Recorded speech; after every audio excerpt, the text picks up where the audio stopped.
Бишкек шаарынын кадырлуу тургундары, урматтуу мекендештер, бүгүнкү иш-чарага катышып жаткан меймандар, бүгүн биз мамлекетке ишеним артып, узун кезекти сабырдуулук менен күтүп, үйлүү жайлуу болсом деген бир топ жарандарыбыздын кубанычына ортоктош болуу үчүн чогулуп отурабыз.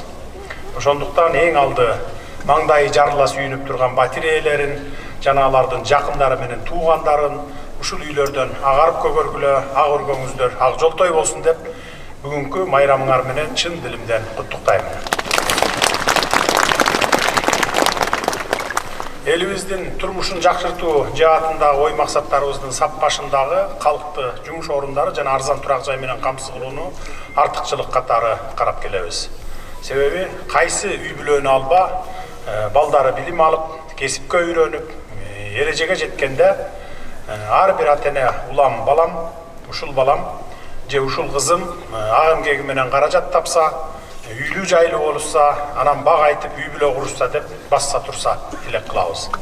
Мына ошол жалпы ата-энелердин элибиздин ой тилегин биринчи орунга чыгарып, турак жай маселесин чечүү максатында акыркы жылдары жарандарды жеткиликтүү турак жай менен камсыздоо боюнча республикалык масштабтуу долбоорлорду ишке ашырууга кириштик эле.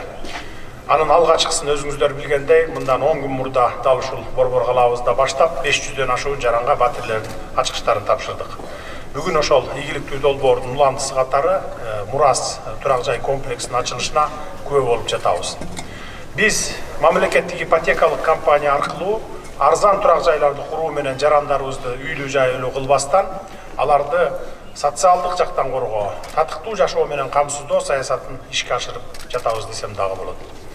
Урматтуу агайын туугандар, бул турак жай комплекси үчүн алынган жер тилкесинде мурда номер 47-чи түзөтүү колониясы жайгашканын жакшы билесиздер. Абак деген абак өзүнүн сүрү бар түзөтүү мекемеси болуп эсептелет. Кандай болгон күндө дагы Борбор калабызга шаң тартуулай албайт. Ошондуктан бул колонияны шаар четине чыгарып, ордуна жай турмуш өкүм сүрсүн деген ниетте турак жай курууну мерчемдеп иш баштадык эле. Ошол араларда ар кандай сөздөрдү чыгарышып, абактын ордуна үй курулуп атат деп ар нерсени жоромолдоп, ар нерсени мындай сөз кылып жибергендер болду. Урматтуу үй ээлери, абакты бул жакка коелу, азыркы жашап жаткан үйлөрүңөрдүн таман астында адам атадан бери санасак 1000 деген адамдардын сөөктөрү жатат. Мына азыр бутуңардын алдында дагы бир 100дөгөн адамдардын сөөктөрү болушу мүмкүн илгертен бери.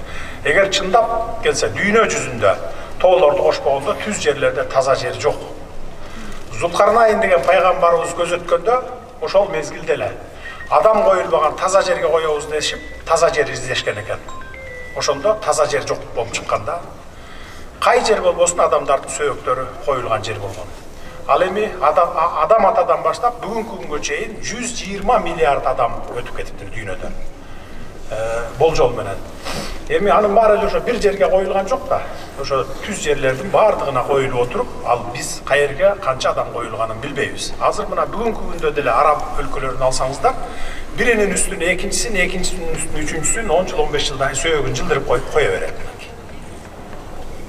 Ошондуктан бул биз кичи районду жакшылыкка жоруп, келечек муундарга түрмөлөрдө эмес, жаркыраган турак жайларды куруп берип кетели деп, атын дагы Мурас деп атап койдук.